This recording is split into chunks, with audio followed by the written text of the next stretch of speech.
From hippie haven to drug-free zone, a town in deep blue Washington state is now outlawing drug use after a statewide push towards decriminalization led to surging fentanyl deaths. The progressive city of Bellingham saw 223 overdoses in just 3 months. City officials had enough and voted to make open drug use an arrestable crime, something I agree with.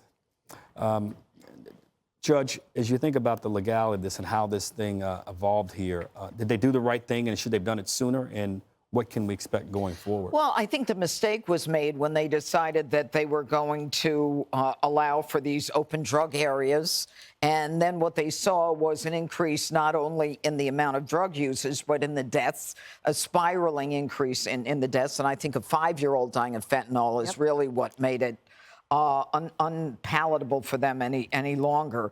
So they're criminalizing what they had decriminalized. I mean, shock. The decriminalization didn't work. But the curious part of the whole thing is that the Biden administration has what they call harm reduction strategy, where Biden is putting out $5 million to create safe injection sites. And the 2 areas where they're going to do it is outside of NYU in New York City and Brown in Providence, Rhode Island. Okay, so what's going to happen there is they're going to have all of these open air drug sites, and people are going to be dying and fornicating and defecating just like they do on the streets.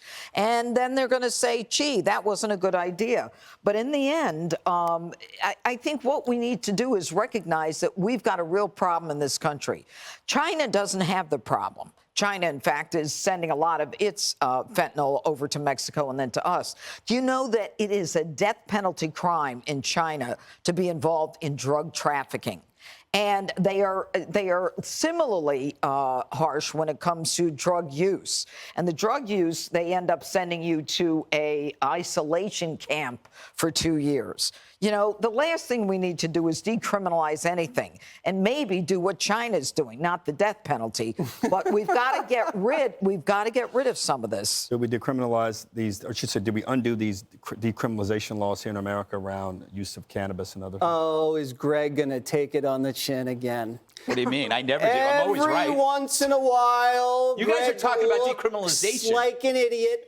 And this is one of those moments. Use your facts, Jesse. Focus on the facts. We did it again. We did this story last year in Portland when Portland did the same thing in Oregon. And then all of these overdeaths, this explosion of homelessness. What caused that? And then another town in Washington decriminalized. What caused that? And they have an explosion in overdoses, and everyone's dying on drugs. What caused it? Would you, America, like to live in a city run by Judge Jeanine and her Chinese anti-drug cohorts? Now you're Or would you like to live in Portlandia with Greg Gutfeld as mayor, where everybody just piles up dead on the streets, but everyone's having a good time? This is the problem with cable TV. I don't want to live in either of those places. I want to live in a normal place, like in New Jersey. There's no drugs in Jersey. No, I haven't seen any. No. You guys are conflating decriminalization with legalization. I'm not for decriminalization. I'm for legalization. Decriminalization has no effect on the supply. Hence the overdoses, the person who mistakes one pill for another, the heroin that's mixed with fentanyl. That is due to the fact that the drugs are unsafe. Legalizing creates a commercial safe product. What was the statistic? I think 50,000 people died during Prohibition because they were mixing industrial alcohol to make drinks. That went away once it was legalized, all right? You're conflating illegal with legal. You would be really mad if we did that with firearms, wouldn't we? Get those illegal drugs off the street. Get these illegal guns off the street. Now we're talking about distinctions. Portland police called to 11 overdose reports in 1 day. You're making my point. That's a lot of overdose You just made my point. There wouldn't be overdoses if it was a commercially safe product. How many times do I have to say this for you? Every time they go 1 inch down the road you want to go to, everybody starts dying. No. You're talking about decriminalization, which it's doesn't a pathway. Oh, my God. There's no legalization. No science to the pathway. People who want a black market and make money. There will always be those people. That's why you make a real market. Dana, would you give us some Yeah, so just a couple of things. things. One, so in this town of Bellingham, 223 people died in 3 months. 2 of them were under the age of 5. So you imagine you're in your local news. You wake up every day. Imagine in 3 months, 223 people have died, and you think, okay, we have to do something. So while this debate is interesting, and we've been actually having it for 12 years, right? That I've been, and it went on before that.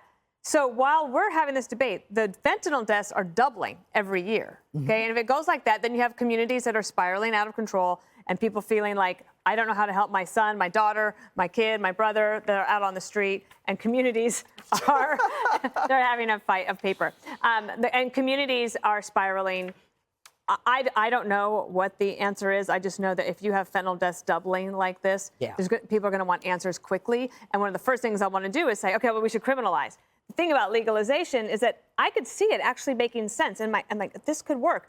But then look what California and New York did on cannabis. They screwed it up. They only went 75% of the way there. So now the black market is still underway, and you can't use any sort of credit card there, so it's all cash. Right. And all those businesses are being robbed. How do you know that, Dana? Right? I read it in the Wall Street Journal. You know, Greg, with respect, your argument reminds me of what the communists say. Well, communism has never been tried yet. If it was only tried and real communism, then you'd see. Actually, legalization has been tried. It's called alcohol.